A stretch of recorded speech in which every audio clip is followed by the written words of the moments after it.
हाल ही में एक movie release हुई है पृथ्वीराज चौहान। इस मूवी को देख के जिन लोगों को इतिहास के बारे में पता नहीं है वो लोग भी जान चुके हैं एक कला के बारे में जिसका नाम है शब्द भेदी बाण।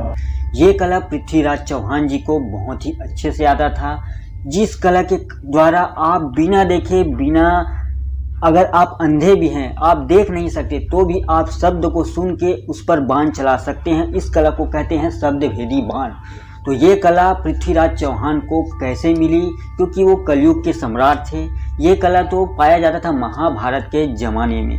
महाभारत के ज़माने में इस कला को महाभारत के युद्ध में यूज़ किया गया था। और उससे पहले त्रेता युग में जो श्री रामचंद्र जी थे, उनके पिता दशरथ जी थे, उन्होंने भी शब्द भेदी बाण चलाया था और गलती से उनसे बहुत बड़ा पाप हो गया था, जो कि श्रवण कुमार, जो कहानी आप लोग 100% जानते होंगे सभी लोग, कि श्रवण कुमार को बाण लगा था। राजा दशरथ ने शब्द भेदी बाण चलाया था और उनको बाण लगा और उनकी मृत्यु हो गई थी। तो वही शब्द भेदी बाण का जो ज्ञान है वो पृथ्वीराज चौहान जी को भी पता था। तो ये बहुत ही बड़ा हिस्ट्री है और बहुत सारे लोगों के मुंह से आप बहुत सारी बातें सुन सकते हैं कि सब आपको अलग अलग बताएंगे, बट मैं इस बार कुछ अलग बताने वाला हूं आप लोगों को, जो कि एक सच्ची कहानी है।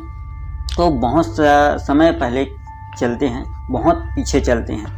तो जब पृथ्वीराज चौहान जी बचपन में थे तो उनके जो गुरु थे, पहले गुरुकुल हुआ करते थे, जैसे आज स्कूल होते वैसा नहीं था, पहले गुरुकुल होता था। वहाँ पे सभी अस्त्र शस्त्र सभी प्रकार की विद्या को सिखाते थे। तो वहाँ पे उनके गुरु ने बताया था कि एक विद्या है शब्द भेदी बाण। तो वो क्या है, बहुत ही हटी थे उन लोग। उसने मतलब गुरु जी ने उनको बताया कि शब्द भेदी बाण कला हुआ करता था द्वापर युग में, महाभारत के समय में। तो ये सब चीज़ पृथ्वीराज चौहान जी बचपन में सुने, मगर वो हटी थे और वो बोले कि मुझे ये चीज़ सीखना है। मगर कलयुग में ये सब चीज़ें कोई नहीं जानता था, कोई नहीं सीख सकता था। ये सब ज्ञान महाभारत के ज़माने का था, मगर वो तो हटी थे। तभी उनको पता चला कि मध्य प्रदेश में एक छोटा सा किला था, उस किले में एक भोलेनाथ जी का मंदिर था। वहाँ पे आते थे जिसको आप अच्छे से जानते होंगे, जिसका नाम है द्रोणाचार्य के पुत्र। महाभारत के ज़माने में जो पांडवों के गुरु थे द्रोणाचार्य, उनका जो पुत्र था अश्वत्थामा, उनको श्री कृष्ण भगवान जी ने श्राप दिया था कि आप अनंत काल तक जीवित रहेंगे और आपके मस्तक से खून निकलता रहेगा। ये कहानी बहुत ही लंबी है, इसके बारे में मैं एक अच्छे से वीडियो आपको बना के बता दूंगा इस स्टोरी के बारे में कि अश्वत्थामा कौन थे और वो अभी तक जीवित कैसे हैं। तो वो जीवित थे। तो अभी आते हैं पृथ्वीराज चौहान जी की कहानी में। तो उनको पता चला कि अश्वत्थामा जी अभी भी जीवित हैं और वो उस किले में जो भोलेनाथ जी का शिवलिंग है वहाँ पे वो पूजा करने आते हैं और ये जो कला है वो ही उनको सिखा सकते हैं, क्योंकि वो महाभारत के ज़माने से है। तो फिर पृथ्वीराज चौहान जी वहाँ पहुँच गए और रोज़ पूजा पाठ करने लगे वहाँ जाके। मगर वो देखते थे कि वो सुबह उठ के जब जाते थे शिवलिंग में पूजा करने के लिए, तो उनसे पहले भी कोई पूजा करके चले जाता था। ऐसे करते करते बहुत सारे दिन बीत गए, फिर वो थक गए। अब वो सोचे कि अब तो कुछ नहीं हो सकता, मुझे अश्वत्थामा से मुलाकात नहीं हो पाएगी। तो फिर वो जाने लगे और जाते जाते उनको रास्ते में एक बुजुर्ग मिले जिनके मस्तक से खून निकल रहा था। फिर उन्होंने उस बुजुर्ग के पास जाके पूछा कि आप ही हैं जो यहाँ पे मेरे से पहले पूजा करके चले जाते थे? वो बोले मुस्कुरा के हाँ। फिर वो पूछे कि आप ही तो अश्वत्थामा नहीं हैं? फिर वो मुस्कुरा के बोले हाँ, मैं ही अश्वत्थामा हूँ। इससे पृथ्वीराज चौहान जी बहुत ही प्रसन्न हो गए, बहुत ही खुश हो गए और वो सोचने लगे अब मैं इनसे पूछ सकता हूँ उस विद्या के बारे में जो कि है शब्द भेदी बाण।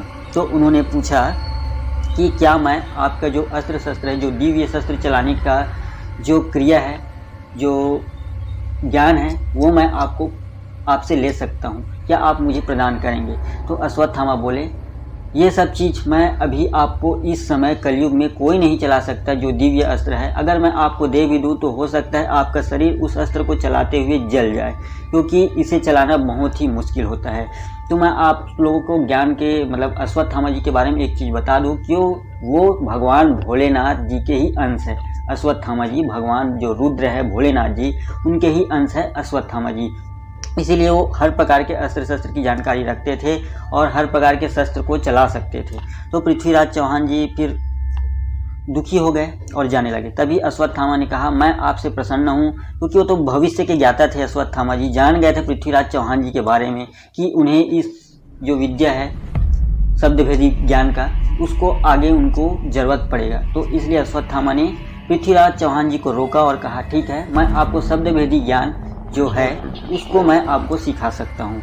और इसी तरीके से अश्वत्थामा जी ने पृथ्वीराज चौहान जी को ये स्वरभेदी बाण का जो था शब्दभेदी बाण, उस ज्ञान को उनको प्रदान किया और इस तरीके से उनको पृथ्वीराज चौहान जी को यह ज्ञान प्राप्त हुआ।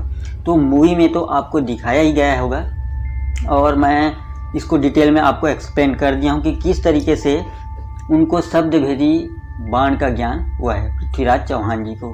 तो आगे मैं और भी टॉपिक कवर करते रहूँगा मेरे इस चैनल पे। तो चैनल पे नया है तो सब्सक्राइब कर ले, क्योंकि ऐसे ही ज्ञान की बातें होती है इस चैनल SRS ज्ञान में।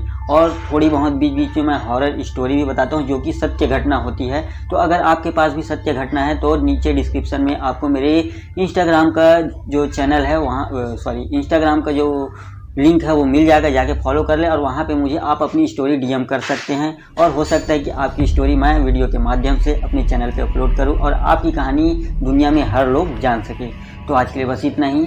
जय हिंद, वंदे मातरम, जय श्री कृष्ण।